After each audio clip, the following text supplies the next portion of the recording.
I wouldn't like to make any more introduction to the topic of the discussion that we have.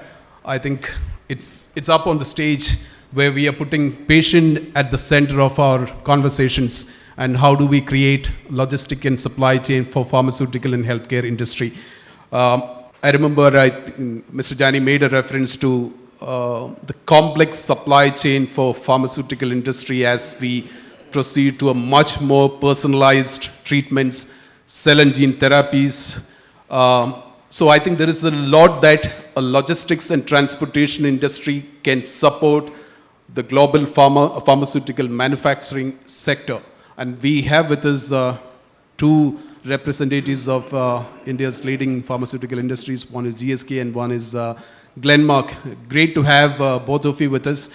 And as you see in the sessions ahead, you will find a lot of shippers, pharmaceutical company representatives on stage, and you will find a lot of them also within the hall. As I said, from 2017 onwards, our aim is to put supply chain logistics head of pharmaceutical companies at the center of the conversation. And that's why we need to listen to them. At the end of the day, I think they pay for the freight. So their voice needs to be heard. And how, as a logistic industry, how we create that ecosystem for them to really function well and we deliver pharmaceutical products with full integrity. We also have a couple of open questions. It's again based on the video that you have kept seeing in the morning. It's an argument that it's a kind of very healthy debate that we had in 2019. That was actually part of the last panel. How do we assign accountability, responsibility in the event of temperature excursions, in the event of damages, in the event of claims? We will try to address some of them. Probably we may not have answers to all of them, but we will keep the conversation going. And it's also an opportunity for all of us to collaborate, to discuss, to carry on the conversation. There's no result that we can expect overnight, but I think we will keep the conversation going, and at some point in time, probably we will have some kind of a result for the larger society. With that note, let me first and foremost get Pramod into the conversation. Pramod, you're part of a very large pharmaceutical company, work with multiple manufacturing sites in terms of your upstream and downstream procurement, distribution, new product launches, with several hundreds of SKUs. Tell us what has changed since the COVID, and what are some of your critical pain points when it comes to logistics and supply chain? Morning, everyone. It's good to have all of you here, and very nice to see so much of energy today morning. Hope that will continue through the day. Just I would like to start with a disclaimer that these are my personal views as a professional and not that of GSK for whom I work. So basically, I think the pandemic has been very different for all of us in terms of it was not a local event, it was a global event. Earlier supply chain disruptions were really of short duration. This started from nowhere, and when it started, we never knew when it's going to end, and it kept coming in different waves. So it was a very different nature than all earlier supply chain disruptions. So all of us as pharma professionals, we have learned a lot from this pandemic, and it's time to share these learnings through forums like this and ensure that those are embedded in our new normal, as we say. So when it all started, I think the biggest problem for most of us was the visibility across the different supply chain nodes in terms of what is where and what is required, because we need to connect right from the supplier's supplier all the way up to our secondary markets, because every component can make the supply chain to come to grinding halt. So it was important not only to work with our own API manufacturers, but at times we have gone beyond and looked at even the supplier's supplier, because many of them had a large geographical dependence. So it's important to have a geographical dependence to be addressed through proactive risk management as we go forward. It's important to have a supply chain visibility, which I think we lacked, because many of us at that point of time at least were working in silos.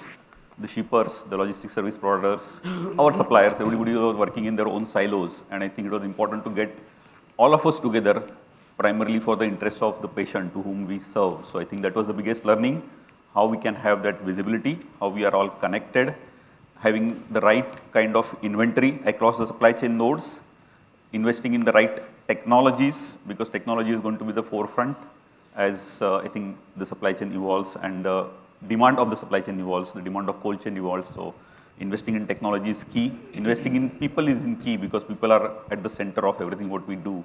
So how we can connect our people, how we can empower, how we can give them the best technologies, and how we can ensure that they are empowered for the purpose for which the supply chain works. That is how we can serve the patient, which is at the activity center of everything what we do. I think these are the big learnings. It's not an end, but now we have a more robust system in place, more integrated system in place in which, including the pharma logistics service providers are now integral part of the supply chain. There is more collaboration, there is more transparency, and that's going to help all of us in the longer run, I think. Thank you. Thanks, Pramod. More collaboration, more processes in place, more transparency. Pratyush, part of Glenmark. Supply chain is getting complex, more and more complex. And the treatment process, there are new treatments made available. What are your demands from your supply chain logistics service providers? And has that demand changed over the last 2 years, particularly after the COVID? Good morning, everyone. Thank you for the question.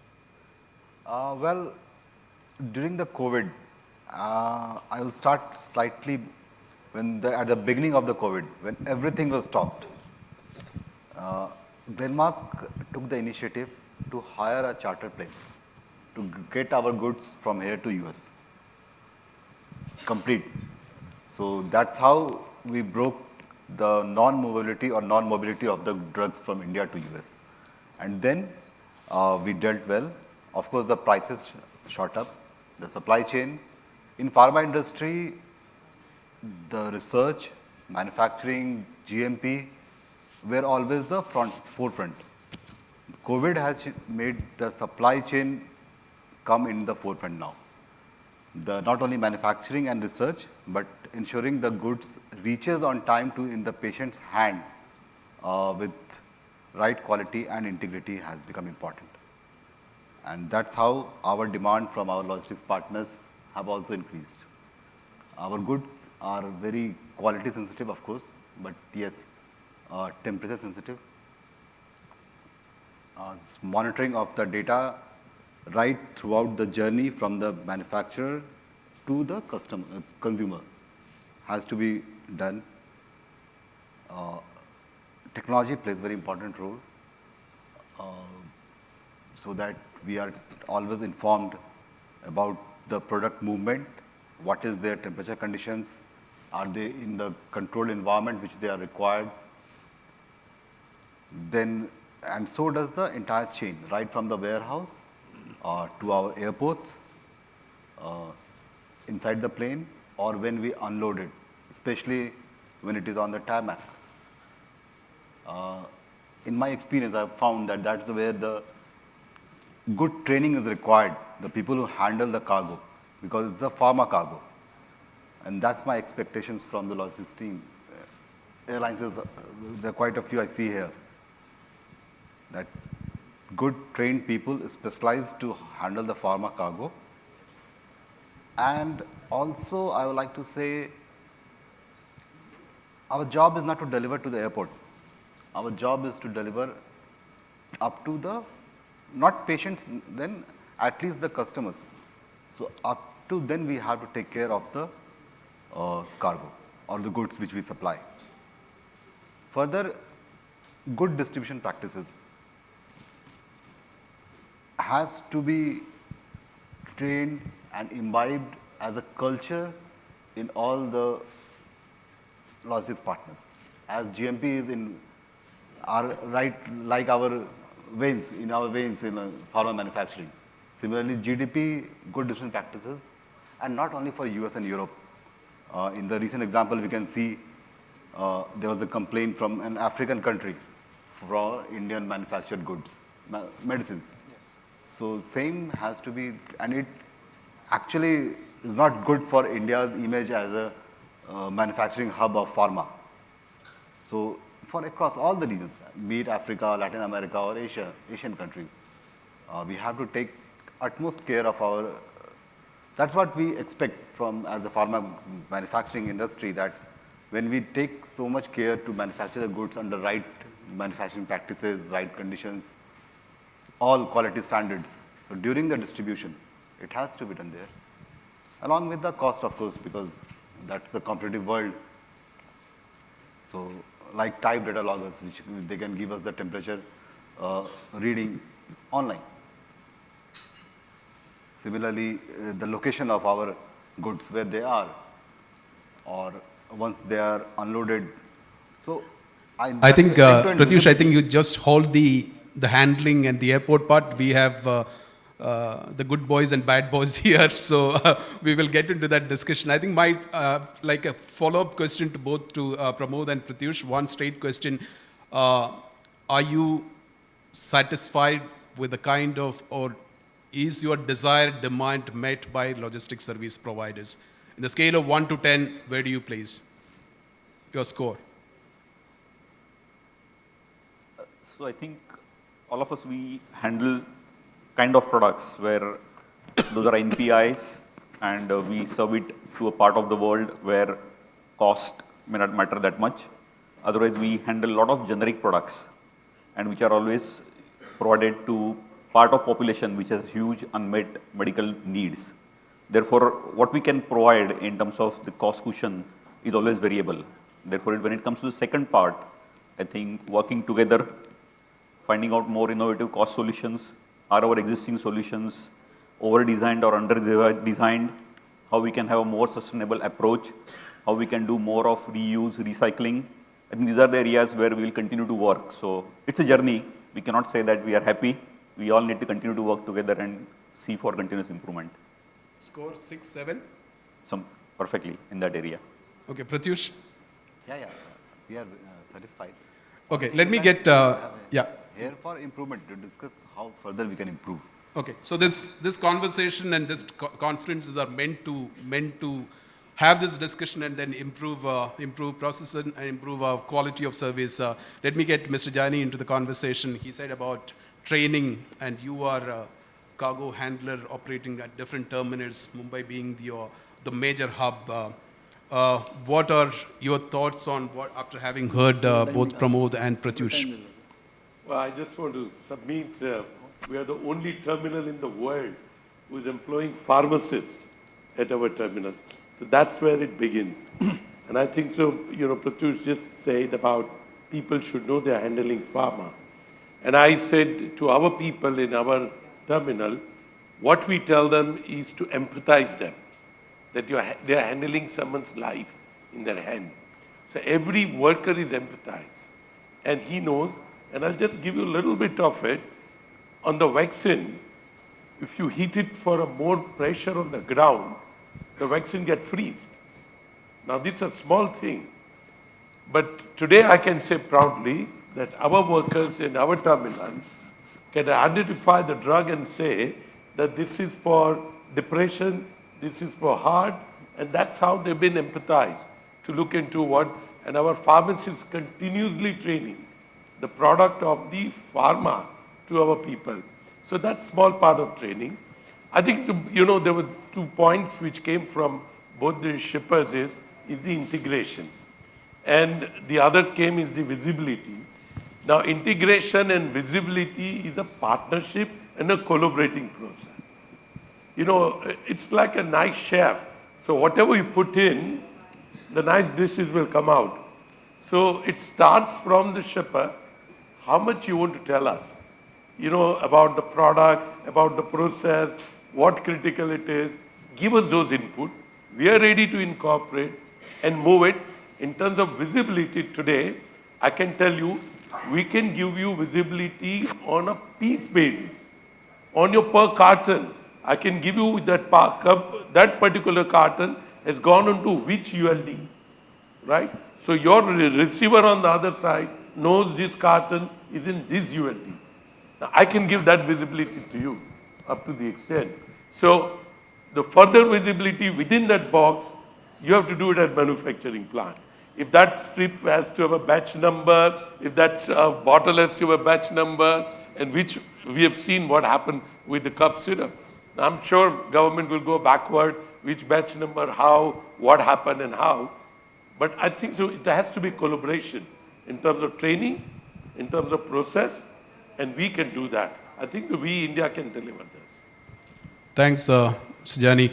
Let me get the airports into the discussion. We have two of them. One is the Mumbai International Airport and Frankfurt, very big airports. Roland, we had a conversation this morning, a brief conversation, and said, one of the things that I asked you, the question that I have is, what are the learnings? There are a lot of learnings that you picked over the last 2 years. But then your counter question to me was, what happens your next disruption is completely something different. So tell us what has been some of your learnings and how can that be applied to improve the processes, improve the operations at the airport, handling, and ultimately deliver a much better service and quality to patients. Reggie, from the last 2 years, 3 years, we are taking away a change in booking behavior of the shippers and the forwarders. We are seeing changes in the way shipments are packed, consolidation shipments versus individual shipments. We saw booking behavior change, internet purchasing going decentralized, basically, and rather than a consolidation shipment coming in with on 10, 20, 30 ULDs cleared with one airway bill, it's like 200, 300 on a flight, times the workload to clear that shipment. So that has changed, and we modified our processes.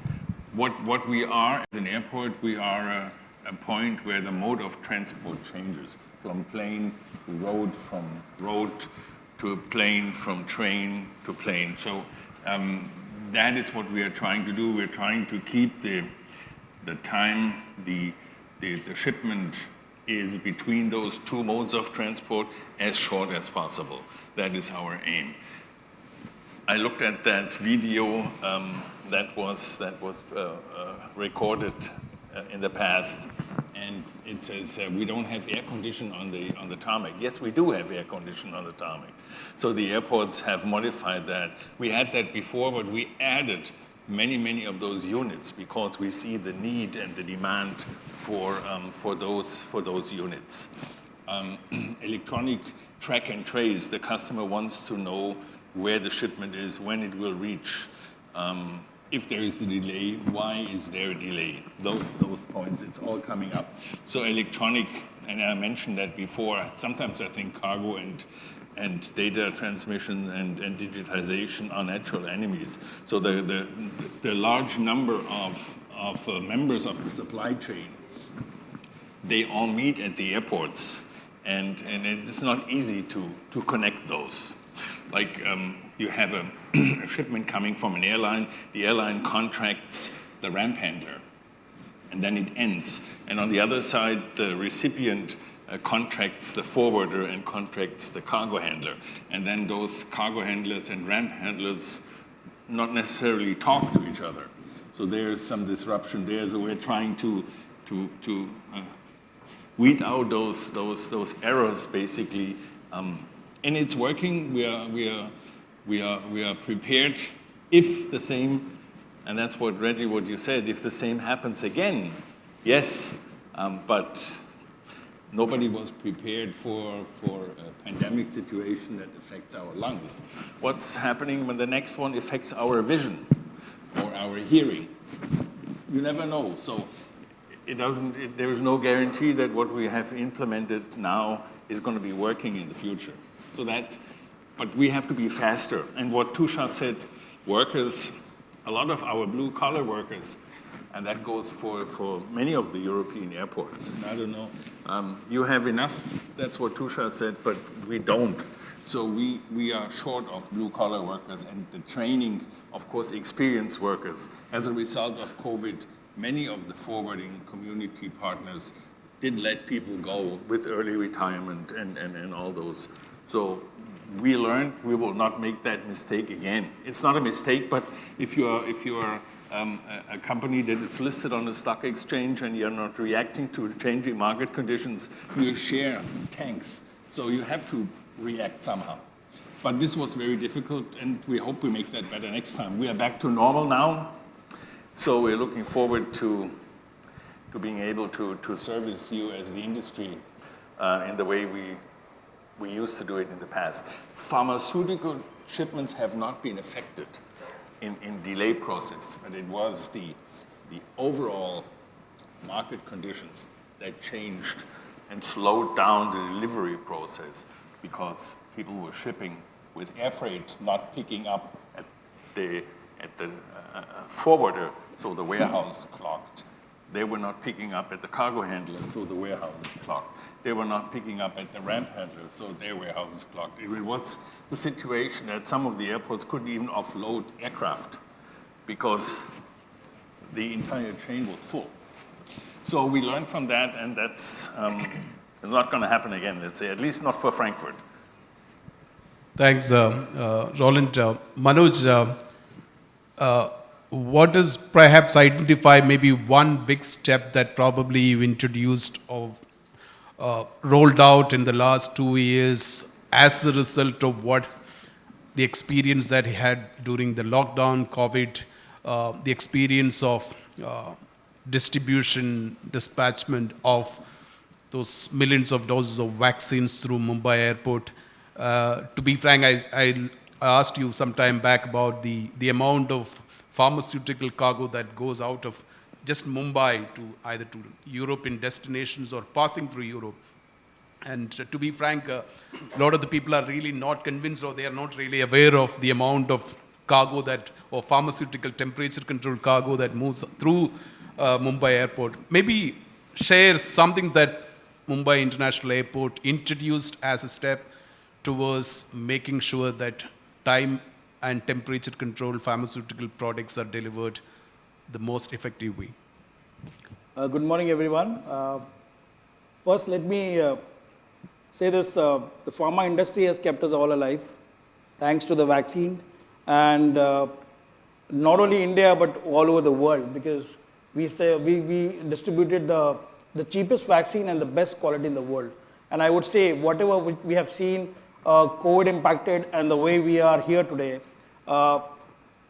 it's all because we have been, given the best of the medicines across, and today where we are, it's all going into the positive direction. So, rightly as Mumbai International Airport, what we have done is, we were very fortunate to have the best infrastructure before just the COVID impacted.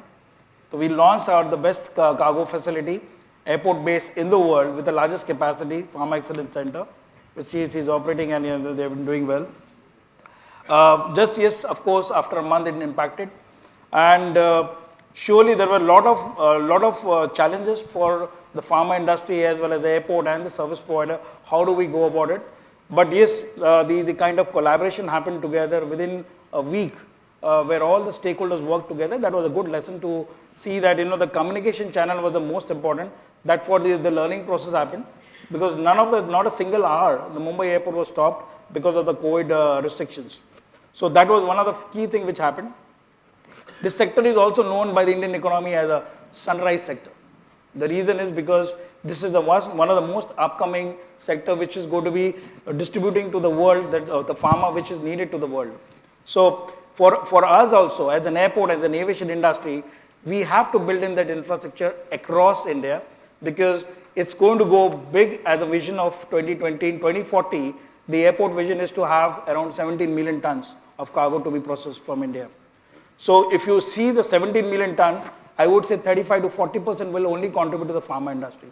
So there's a big things to do from the airport and aviation sector, because we need to build process a supply chain and an ecosystem, not only from the airport, but offshore also, so that this synergy will happen and we create this need of the pharma industry to distribute to the world. So this is one of the important things. But on the incoming also, we had 1,000 tons of cargo lying at the airport facility during the COVID impacted. And we had almost around 96 pharma companies interacting with us. We synergized together, we formed a group, we connected because everyone was having a fear that how do we come and communicate to the airport to clear the shipments. But hats off to the whole pharma industries of Mumbai, across Maharashtra and Gujarat, as well as in the neighboring states. They all worked together and within 15 days we cleared the shipments. So that was the communication channel which needed that the airport is running, the handlers are working, the ground handlers are working, the airlines are 24/7 working. So it was all about synergy. So this is a very important thing what I learned and experience. It was a hands-on experience because whole of the team members there working on the communication channel, that was one of the most important things. Second was about the workshop. They're very, very important. There were incidents of actions which was not needed, but it happened. And what are the immediate corrective measures needs to be done? Because ultimately we are here for giving us solutions to the customer. So that really acted well. We formed a core group. We formed a key accounts manager for a group of pharma companies. And these were pits and pockets of actions which as an airport try to create those things, a player from the freight forwarders, from the consolidators, from the airline, working together to see that the pharma shipments, not only the temperature control, we almost handled around, in the last 2 financial year, almost 250,000 tons of cargo, pharma, which is the largest. I would say, when I see the data, we almost handle around 58% of the India's export from India, from the airport sector as the largest player. So for that, we need all together, the pharma industries and all supply chain players to work together. And we've got the best of the freight forwarders, best of the consolidators, best of the airline who are uplifting. They need the quality process. And that's where the quality process has happened. As Mr. Tushar mentioned about, we create a lot of communication and workshops. I think during the COVID period also, till now, almost around 15 to 20 approx, we had done a lot of workshops in our auditoriums across the shop floor. And also we have had a multiple interaction with the stakeholders. As Roland mentioned, it's a global challenge. Somewhere the ground handler and the cargo handlers, if both the handlers are one agency, it becomes much easier on the SOP and process. But I see the SLA process is the most important.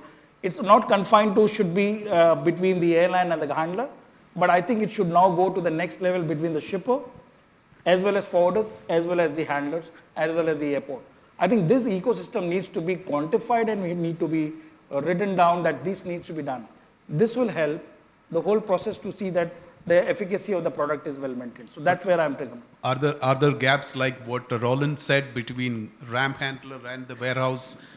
Does that happen at the airport? And do you have that new arrangements beginning to be rolled out?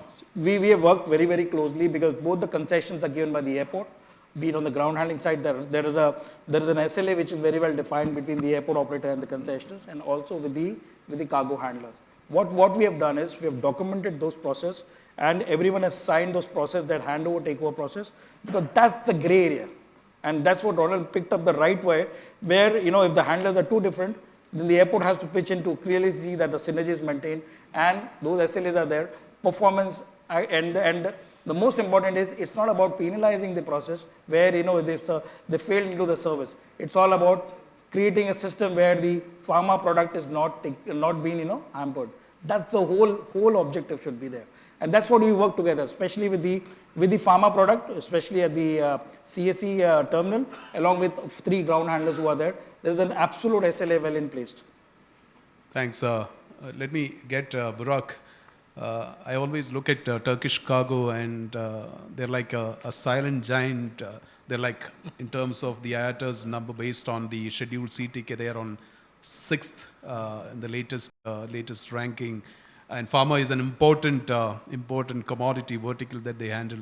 Burak, what do you think is the biggest learning from the pandemic as a global airline, and how can you work most effectively with all key stakeholders to manage a disruption of what we have seen in the last 2 years?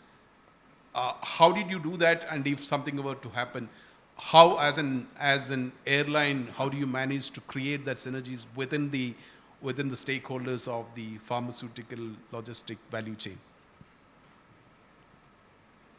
The biggest learning point from this pandemic, and maybe this can be seen as an advantage for the next disruption, is that the whole industry had been discussing about the necessities or requirements by the customers for a very long time. But the progress, especially in terms of the collaboration needed, the digitalization, the visibility, the progress was quite slow. I think one of the main things that this pandemic helped us on a positive side is that now we are focusing much more on improving ourselves in a much quicker way. And I think everybody is moving much quicker in terms of collaboration, in terms of digitization. The investment is getting much quicker. This is the case for Turkish Airlines, and I see for many other companies as well. So I think the pandemic itself has been like a late coming warning given. As I said, we had been discussing a lot, but maybe there was some kind of even hesitance to collaborate in a much proper way between the stakeholders in the industry. But this process all sped up what we are doing now. If we continue in the right direction, I believe that we all know what we need to do. I think the communication is proper. Of course, there are many areas that we need to improve, but we know what we need to do. And if we continue cooperating, investing in new technologies, if we continue this way, we will be in a much better position very soon. Speed is the key. There are a lot of things that we need to do still, but we are in the right direction. About the service levels, I just want to mention one thing. I would rate ourselves a little higher. Maybe I'm a little biased, because specifically in terms of pharmaceutical transportation, not only airlines, not only Turkish Airlines, but the whole industry proved to be quite resilient. Because, as I said previously, the progress in terms of collaboration, the communication flows, seamless communication flows, were not so well positioned. But still, once the pandemic hit, and it was very immediate, specifically for pharmaceuticals, we did quite a good job, I think. Maybe for people who are not in the industry, who are not aware of what's going on, this may be a little different. But thinking about the circumstances, first of all, we became visible to the whole world, which is something that I think we wouldn't prefer, because logistics needs to be invisible, very seamless. Nobody needs to understand what's going on. But for people who know business, who are in this business, thinking about all the struggles, challenges that came very immediately, I think we did quite a good job.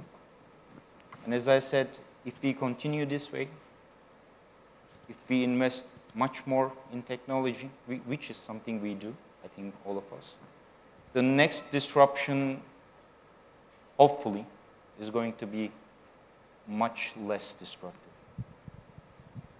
Thanks, Burak. I think all of us need a pat on our back. I think logistics have done phenomenally well.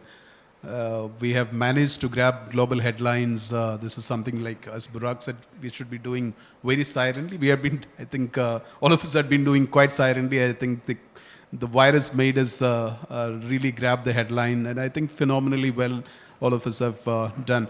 Let me get Yash as well as Abhishek, the freight forwarding community. You have a lot at stake when it comes to your relationship with airlines and the shippers. Let me talk about the training part that's also came in the discussion. Yash, how important is a trained staff in a very globally connected, multi-location manufacturing, sustainability as a key goals, and the ability to deliver pharmaceutical shipment completely error-free. What does Skyways think about, and what are the plans that you have? I believe that temperature control logistics is something that you've been like pursuing for the last few years. Yeah, thank you, Reggie. So I think training is one of the most important and underrated element in logistics that I have seen. I've been 27 years here. We were talking this morning as well, the importance of training. A lot of times what we are discussing is about post-event, liabilities. We were hearing the video also of, what happens when something goes wrong and who to blame. But training is something that makes you avoid getting into a situation where you have to probably do a threadbare analysis of what went wrong. Training is extremely, extremely, extremely essential. And it's much cheaper than the claims, the disputes, and the time that is actually eventually spent on resolving those issues. So training is extremely essential. And we as an organization spend a lot of effort to train our people, right from commercials to the warehouse team, because a lot of times the mistakes start with the commercial teams. They don't actually happen with the handling teams, because the commercial teams don't look at the documentation right, they don't do the checklist right, and eventually it gets passed on in an inappropriate manner to the handling team. And the handling team, because they're unaware of possibly some of the elements of maybe the packaging, the product, the temperature requirement, that they end up doing something which was not supposed to be done. So you need to have the training right from end to end. And you can't just say that, okay, I will train my handling people, but I will not train the commercial people or the documentation people. So each element of the training is extremely, extremely important. So we take good care of it. We also run an academy, so we teach logistics, and there's no use trying to teach others when you can't teach yourself. So we spend a good decent amount of time doing that. With regard to cold chain, we have been investing quite a bit in this. Pharma sits right in the forefront of our future strategy. We are building a large cold chain facility in Delhi. We're looking at a cold chain facility in the western region as well. About 2,500 pallet positions is what we're building right now. We do have a sizable facility in Delhi, in Mumbai, also in South, to take care of pharma, and not just pharmaceuticals, but also fruits and vegetable industry as well, which also needs temperature control. Thanks, Yash. Those of you who do not know, actually, Yash company runs something called Logistic Gurukul. It's part of, I think this is a larger vision of getting the logistic fraternity to be trained, to be prepared for the future. Abhishek, what according to are changing demands when you deal with your pharma shippers, pharma customers, and are the demands significantly changed or noticeably different from what used to be before COVID and after COVID? Thank you, Reggie. Well, in our industry, for us particularly, customers have only two simple demands: less freight cost and delivery of the shipment, express delivery at the less freight cost. So that basic principle will remain the same. Having said that, I would just like to slightly, put lights on this 2 years of pandemic era, wherein, we all had very tough times, and how we rose to the occasion to handle the business when we were almost at a standstill stage on 23rd March 2020. So just to give you a very brief overview, from 23rd March 2020 till September 2022, Odyssey Logistics has handled 80,000 tons of pharmaceutical products, which is all temperature control. So that is the number about, our exposure to the pharmaceutical as a product. And this we handle from 3 stations, Mumbai, Hyderabad, and Delhi. The temperature control logistics is totally a different ballgame as from the other products, what we handle it. So here, everything is more about proaction than reaction. So what we did when the pandemic hit and when the lockdown was declared, that the first message which gave from our computer on 24th of, and this is on record, to all our customers that, sir, we are working, because people who work in the pharmaceutical industry understand that, know that March is always is a financial year closing. So that time when the pandemic lockdown was declared, that everywhere there was a pandemonium, what is going to happen, because a lot of shipments had been planned. They had even left from the respective factories, like for Glenmark, for example, it had left from Goa and other places. So there was a need to rise to the occasion, and the first step was to give confidence to the customers that we are there. Come what may, we are there, and we will handle the situations. And I can tell you with all humility that, 23rd was the lockdown, and 24th, 11:30, my whole team was in the office. And we take a pledge that we will not shut down our office. Now, the rest is history. We first operated from JW Marriott Hotel because commuting was a problem. So we booked a couple of hotel rooms there. Then the pandemic has spread because they were using it as a COVID center. So their support staff ran away. So then we came back to our office. So for the entire 2 to 3 difficult months, that was from April till June, till the time the impact was too much, we operated from our office. So it was office come residence and they were working in shift and schedule. Now, why I'm emphasizing this thing is that when we talk about the resilience, that how when a disruption comes, how you address the situation, So the only way, according to me and my team, is that when the going gets tough, the tough gets going. So the first thing was not to leave our customers and give them the confidence that, sir, we will handle. In the month of April itself, we did more than 1,800 tons of cargo. And you can understand that the kind of circumstances which were prevailing at that point of time, now we are very comfortably, in a panel we are discussing about it. But the first lockdown was for initial 14 days, and then it kept on going extended. So there was a difficult things, but I would just like to mention one point here which we possibly miss out. Possibly, this is my personal experience, is that the Indian I'm talking about the pharmaceutical vertical, all the stakeholders, whether it was the forwarders, whether it was the airport handlers, whether it was the shippers, we all rose to the occasion and we all came out with flying colors. I mean, it was, I know the people like, inside the pharma companies, I'm talking about Torrent because that was my personal experience with it. They would come even in shifts when there was so much of fear that, and people were getting infected, like first week, second week, and then by May it had spread out, you had those situations. But they all kept the flag going. And if we talk about, about the forecast and about the numbers that, Indian pharmaceutical is rising, it's all because it was the whole chain. It was a whole integrated chain, not one of us. And all of them made India proud on that thing. I can give you one small example of my experience when we were handling. We do a lot of US shipments. In the month of March and April, there was a heavy casualties in New York. New York was bleeding that time. Every day you would listen to the stories that these many people died and all that. The only difference is that, their media didn't use so much of noise when vice versa what they would hear. So shipments were handling smoothly and all. For 2 specific days, my transporter, transporter which we work in US, they could not place the vehicle over there for pickup. And it was a temperature control shipment, so we all getting panic. Then the 3rd day, I spoke to the managing director of the company, and what he said, Abhishek, I have 16 trucks, but all my trucks are kept with dead bodies who have died it. And the police have asked us to use it as a cold storage. So we are using it because there is no place to bury them. So it is all in a waiting.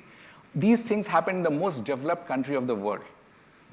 Comparatively, I've looked back in retrospection, I feel that we as a logistics fraternity and we as a whole, shipper, airport handlers, forwarders, and the airlines, I must compliment all the airlines because they not only kept the operation on, which is very important. Pricing is a secondary factor. Pricing anyway, the customers were willing to pay that because they had to make the consignments arrive there. But they kept operations, so even the airline people who are handling that, they were, and lastly talking about what Dr. Jani and Manoj said about the the vaccines. Now again, we had the proud privilege of handling more than 95% of Covishield vaccines from India, from Serum. So we know, me and my team, we know that how it was to, handle it. Again, I would say that logistics is all about how you respond to the situation. You can make, the journals and you can make SOPs and all that. But ultimately, you will have situations wherein you will have to respond to the situation. If you permit me, I give you one small example. We were handling the very first Covishield shipment, which had to go to Bhutan. The king of Bhutan had to receive it. And I was in line with Mrs. Vandana Agarwal, who was the head of, this entire, she was Ministry of External Affairs. She was coordinating the entire this thing. Our flight was to take off in the morning from here to Bagdogra, and from Bagdogra, it had to come with another flight which was operating to Bhutan airport. So every logistics was planned up, everything fine, we had the SOPs, everything. Now, in the middle of the night, 2 o'clock or 3 o'clock, she told me that, what if, the weather gets disrupted? So how do you handle that situation? So then I said, ma'am, then only one thing is that we should keep some surface transportation on standby basis. So in case, if there's a disruption in the flight, then we can take this. But then I told her, ma'am, I don't have any temperature control vehicle right now available in Bagdogra, so I can send it from Guwahati. I have a vehicle available in Guwahati, but I cannot send it there. So then she used her authority and, they created a kind of a green corridor from Guwahati till Bagdogra airport and the vehicle come. But then again, they went one step further, and just before 1 hour before the departure of that flight, she said, no, just wait, I have got an Indian Air Force helicopter ready, and it will be just, it will be placed next to this SpiceJet aircraft which is landing, and it will go on. We have the videos and all that for that. So it was done, and then we had to change the plan at the last minute. We had planned for Nepal, the Bhutan airline flight. Then we changed it to domestic, at a standby basis. And then at the last minute, the best solution came. Then the Indian Air Force thing came. So this reorientation, we have to keep on changing, according to the needs of the time. But the most important thing is that you should have the right people who are rightly trained, who know their job, who know how to handle a temperature controlled shipment, who know how to handle a vaccine, who know the product, who know that, which is a passive product, which is an active product, which particular product has what kind of requirement, the timelines, etc. So if you have a right mix of all these things, there is a solution. Thank you. Thanks, Abhishek. I'll have the last round of questions, then I'll ask the audience to interact. My question to both Pratyut and Pramod. What is the biggest pain points when it comes to your daily responsibilities, operations? The biggest pain points as far as logistics is concerned?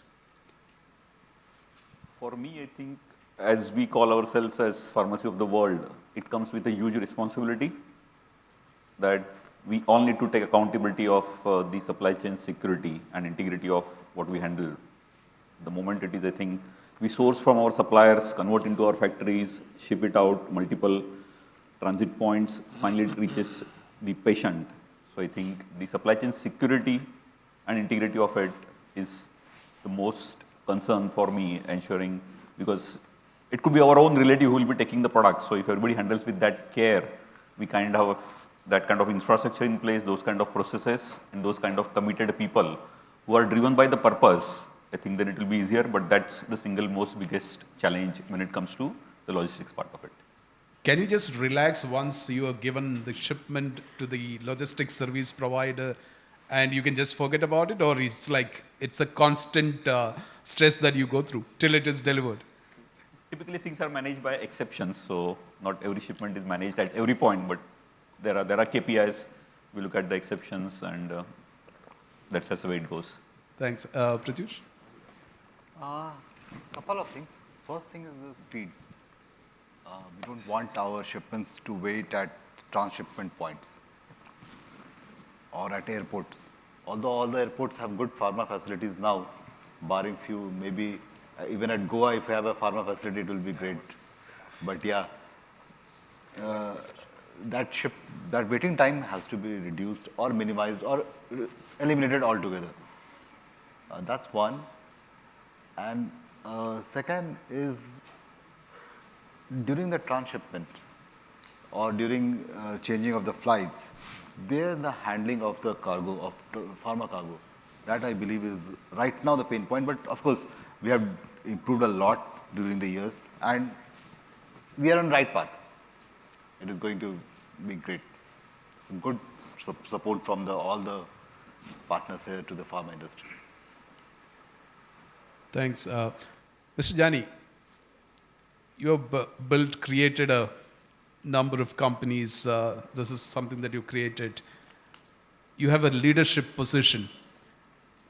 And we can bring in automation, we can bring in robotics. Like Roland says that there is a gap in terms of communication between a RAM handler and a cargo handler. Of course, if it's the same company, it becomes easy. That's where it's a two human beings. How do you bring in leadership change when you typically talk about digital transformation? You can bring in the best of the technology. The transformation of human beings, the human people, the human talent that you have.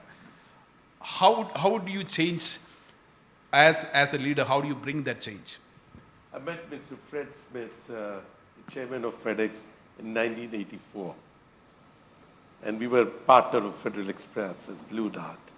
He made one statement to me in 1984, which is valid today. He said 50% of our business is to move packages, 50% of businesses give information to the shipper where your package is, which is still 84 now, it is still a universal fact. I think so digital transformation would work. We have to build communication tower, and we as a CSC are now taking lead into this communication tower. So one of it is our Turant app, which you just tap Airwaybill and your consignment, when it is within our control, will tell you what has happened to your consignment. You know, at what temperature it is, which part of the terminal it is it security done, is it custom done? All that information is in your hand. Secondly, we are also now monitoring consignment going to the tarmac. There are cool dollies available.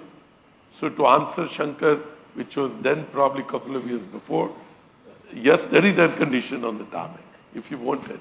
But everything comes at a cost, right? Because these are costly equipments.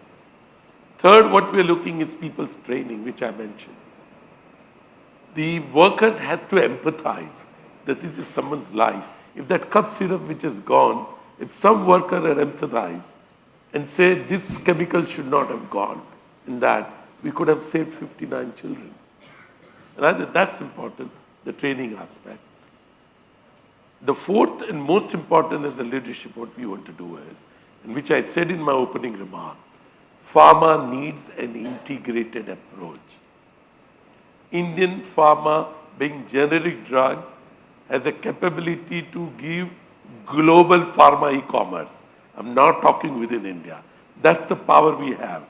So Glenmark or GSK or Sun Pharma, whoever are there, or Torrent or Reddy, Dr. Reddy's, can supply pharma medicine to the patient's doorstep after putting an order within 20 minutes.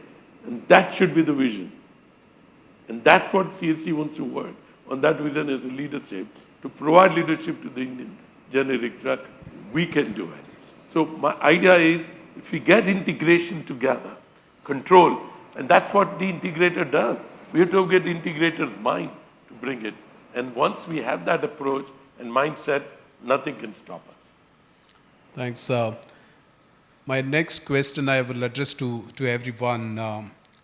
And the question is, how do we assign responsibility, accountability in the event of temperature excursions? He did mention about cool dollies are available at the airport. I have seen it at many places. There is a cost to it. How do you is a shipper, are they willing to accept that cost, or how do you actually distribute that cost? Can we use data to assign accountability? Because there's a lot of data that is say, can we use data to assign accountability? Manoj? Yeah. Just keep a watch On the watch. So I'll complete all the 5 minutes for me. Right? Okay. Very, very important steps now. What we learned lesson from this COVID. I would treat, this is my vision. Vision has to turn into a strategy. Strategy has to be, in the execution of the strategy, we need to plan well along with the entire stakeholders together. I would treat every pharma shipment as a vaccine shipment. The way the vaccine has been, from the passion, the emotions, and the coordination among all stakeholders was, I think every pharma shipment should be moved as vaccine. Maybe the vaccine SOP of mind and heart together has to work together. That's first step number one. I believe we all are, some extent, every stakeholder are working in their silo. Not silo in terms of their accountability, they're taking care of their areas of operations. But I would like to synergize those operations into a KPI where even the cargo handler and an airport operator, we have making a lot of digital corridor and pharma corridors between 2 airports or 3 airports, one in Europe and one in US as a part of our POC. But we know that POC should be in the execution of in reality. So I would say if any shipment coming out from Mumbai to any part of the world and vice versa, the airport and the handler and the airline from the X departure, every customer, every stakeholder should know that shipment has reached to the right destinations and it's a green tick on KPI, which digital plays a very important role. So suppose if I'm moving around 10,000 shipments from Mumbai, 10,000 shipments have a green tick of all KPIs being achieved. All the performance parameters have been achieved. And that's my vision, is that we create that ecosystem in reality and not by words. Roland? What I would like to add is the cargo communities, and we see that, and we've worked with them in Frankfurt, the collaboration of all the players in the field, in the airport, it paid big times. And step outside the box, think outside the box, and then basically don't look at your neighbor as a competitor in a situation like that, but try to aim for the same goal. And it worked, and I think that's where we're going to be going. Burak? You know, first of all, we mentioned a lot about collaboration and cooperation between the stakeholders, but maybe the first step is the collaboration internally between all the divisions of one single company. The first thing that we need to do is the visibility is there internally first. This also needs a lot of investment, which is also something we are focusing on at the moment. So we have to first break the silos internally.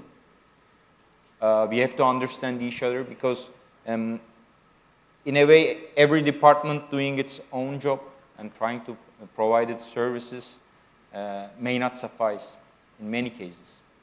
So this is the first thing that we need to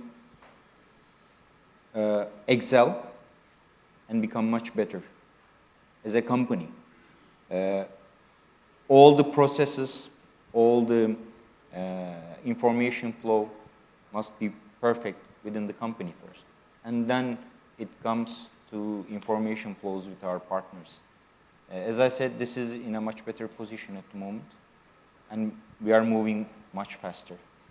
We understand each other. I think trust is also improving between the stakeholders, which is a must if you want to share information and serve your customers in a much better way. But we are also in the right direction in terms of information flow and understanding each other, or willing to share information. We are in a better position overall. Yes, use of data to assign accountability? Yeah, so Reggie, data today, data, AI, IoT, these are very, very powerful. They have become very powerful tools that one can use to avoid issues from happening. You've been talking about, again, where does the liability sit? I think today you have data loggers, you have sensors to tell you before an event occurs that something is about to go wrong in the entire chain. Today, we have the possibility of API integrating softwares between all stakeholders, right from the shipper to the airports. Everybody involved in the entire chain can be linked. And today you have gadgets, you have equipments that can actually help you to predict something is about to go wrong, instead of trying to know what went wrong, where it went wrong, who did it. So data is definitely something that can be used. You can use historical data to analyze where exactly most of the lapses have possibly happened in the past. And you could use, like I said, the gadgets of tomorrow, which can make sure that the things don't go wrong. The idea of an ideal logistics supply chain is nothing goes wrong. We need to be efficient right from end to end instead of fault finding. Abhishek? Yeah, I agree that data is very important and critical. And today, our shippers mostly are very much, they need the data for them to analyze it at their plant level also for how they can plan the future shipments. So, information dissemination from the respective stakeholders, whether it is airline, airport operators, terminal handlers, all this data, and of course the transporters. Transporters, by and large, with these GPS-enabled vehicles, we get the data immediately at both pickup and delivery end. But the information coming from airline takes a lot of time, particularly for passive products.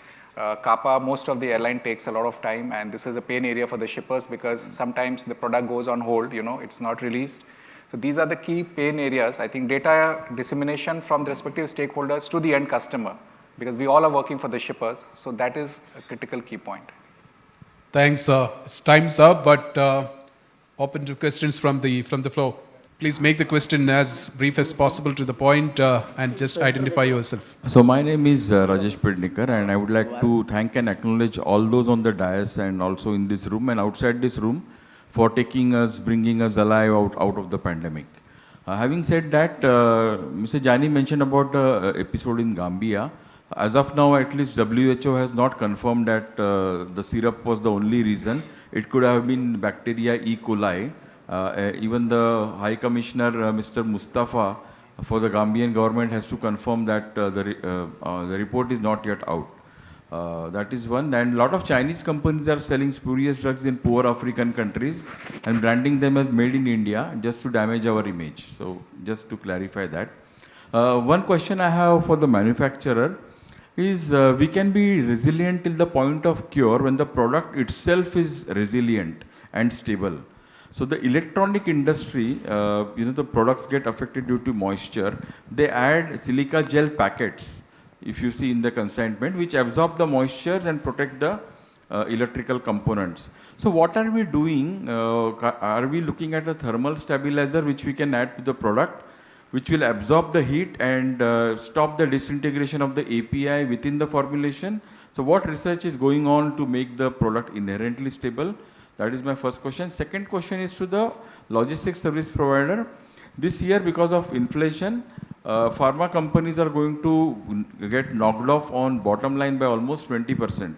So how are we bracing up to support them by looking at our own costs and optimizing the same?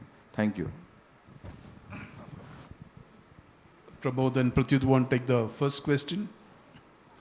I think it will be difficult to get into the specifics, but certainly we, as well as I think many other companies, are working with logistics service providers to look at existing solutions, whether they're active or passive. Are they really over-designed or under-designed, and what are the opportunities? Because finally, we have to ensure the product reaches the patient at an optimal cost. So certainly, the collaboration, the deeper understanding, use of SMEs, and the entire ecosystem working together is something we are looking at internally, and that's the way forward, I understand. Pratyut? I'll just like to add one thing. The solution, as you mentioned, so we are using gel packs for our tubes and ointments, that is semi-solid products. It's a very good solution. It doesn't impact our temperature throughout the journey. Now it poses another challenge. What to do with that jewel packs when they reach US? Because that's not the product which we consume, it's just for the packaging part or just to save from the temperature excursions. So yes, right now we are having the solution in packaging, and in product also stability data are getting generated. But yes, we have a long way to go for that. That's what I would say right now. Reggie, here I want to say on the packaging, I think the logistic industry in terms of airline, airport, forwarders and the manufacturer, it's time that we work together and get research done collectively to figure out what can go, in terms of size of the product, cartons, in terms of the quality, what type, temperature, whatever may be. I think it's time that we have a collective research, maybe IATA, maybe, other bodies need to do it together. Yeah, I think that's a good suggestion. And we are happy as a Mumbai airport and as CSC to lead this in our pharma forum to work together onto the research on the packaging. Okay. Someone wants to take the second question, inflation related. Okay, Abhishek and Yash. Yeah. I think we will have the common answer that freight cost is depending on the airlines, So we, as a logistics service provider, have a very minuscule role to play in that. But of late, the prices are already on the downslide. So we hope that it will further stabilize. Maybe not exactly to the pre-COVID times, but somewhere close to that in another 2-3 months' time. Yes. Yeah, I think it's a very constant that a role that an LSP plays towards cost optimization for the customer, and not just now but even in the past we have been playing that role, and we'll actively work with the customer to ensure more efficient loadability to with the same kind of a move you are able to bring in more optimization of your logistics. So right from packaging to storage to distribution to airlines or shipping lines, we work constantly with our customers to bring down the costs for them. Can I step? Yeah, okay. I think what I said was the collaborating and cooperating. If the 20 large export company out of India use the same infrastructure they're using in India, like airport infrastructure, on the other side, optimize their costs and do a distribution, your cost will go down as a product from India. Japanese do that. If you see Japanese product, they're all competitors, but they store at one place. Now, all these big people are competitors, but the material come to our terminal, right? And the wall breaks. So same way, if they collaborate, if we as a country, and say put an India pavilion or India zone, maybe in Europe, maybe in America, maybe in South America, let all Indian product be stored there. So the cost automatically go down with the scale. Okay. Burak, you want to step in because inflation is not just, it's a global, and I think a lot of the IMF outlook, it seems to be quite bad for the next year. Cost is going to be an important factor. First of all, in terms of pricing, I hope it was all dependent on airlines. I don't agree completely, at least. The pricing, of course, is all dependent on the market realities. And at the moment, as we all know, the air freight costs are declining quite swiftly, which can be a support on the other side, because yes, inflation is there, but the supply chain pressure is getting less and less a burden on the shoulders of the producers. So this is getting back to normal, let's put it that way, and it's going quite quickly. We are now normalizing, and the market realities are pushing us to offer much more competitive rates than we used to do during the pandemic. Thanks. I have one point. Manoj, 30 seconds. It's very, very important for us, everyone, and of course the freight really matters a lot for a shipper to move a cargo to which mode of transportations. But yes, we have seen off late there is a lot of diversion of air shipments to sea. multi-reasons for it. We don't want to dig into that.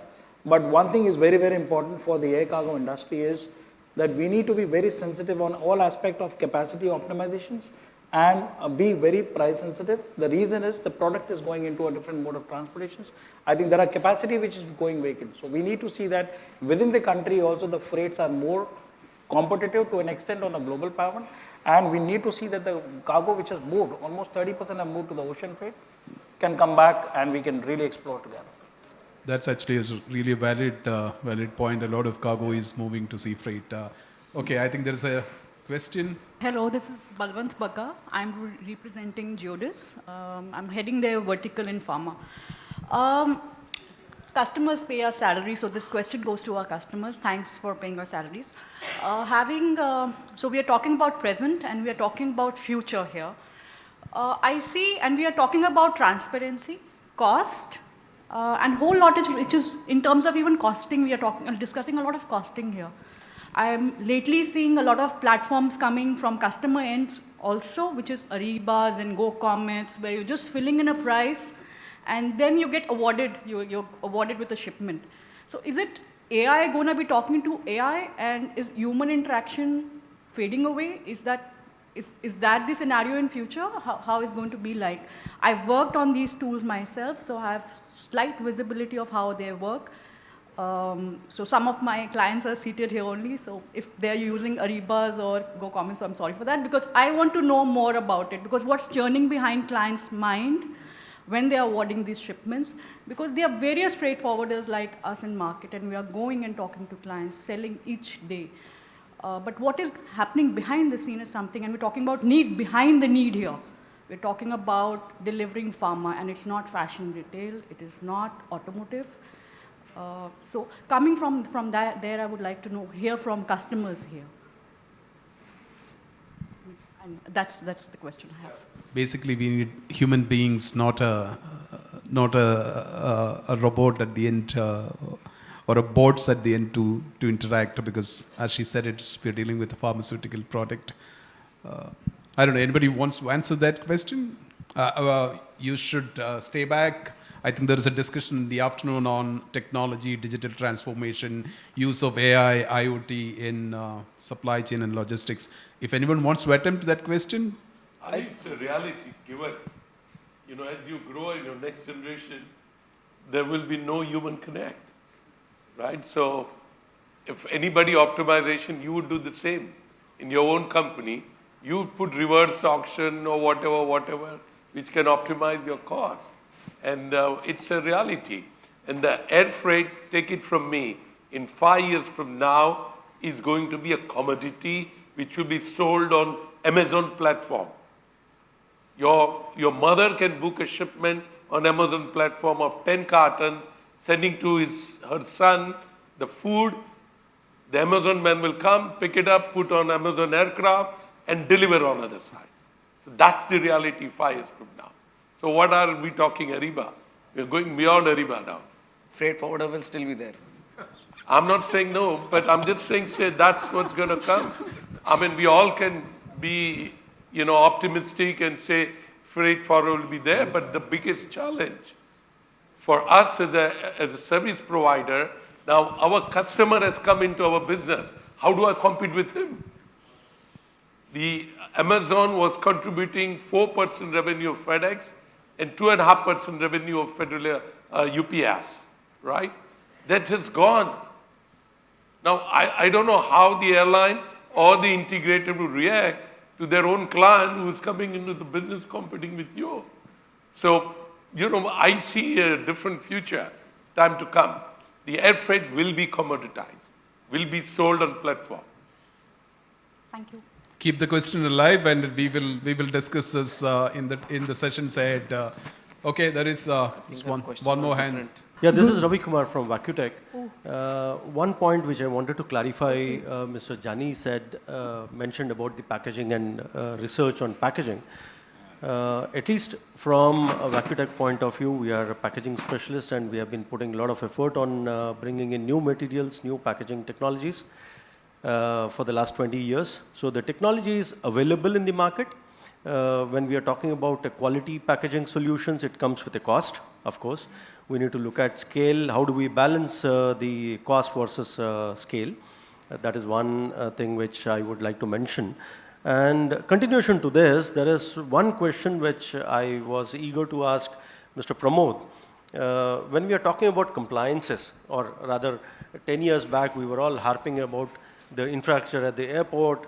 You know, the airline is not doing this, or airline has to do this, airports have to do this, the transporters have to do this.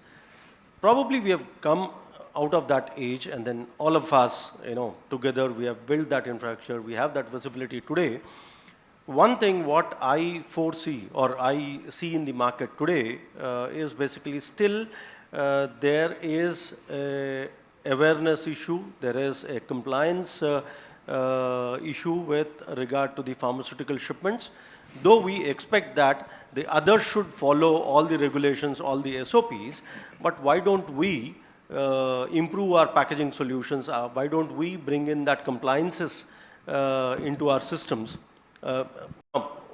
As the Indian mentality goes, that we do only when there is someone policing us. So, Mr. Pramod, this is very briefly I want to understand from you, since you deal with many other external manufacturers and suppliers, how do you balance the pressure with regard to cost and compliance? So I think very good question, and this keeps coming to all of us whenever there are, the margins are really thin, and it's absolutely important, but at least the organizations in which I have worked, they always prioritize the fundamentals. So there could not be a differential quality if the product is going to A market or the product is going to a C market. And we always believed in that it's okay to lose a market share, but anything we are doing by compromising the fundamentals could be really short-lived. Is there one more question there?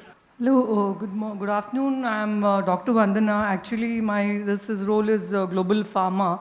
I want to know, would there be anything large-scale improvement in centralized documentation between logistics, supply chain, manufacturing, and as well as a bonded warehouse, like globally?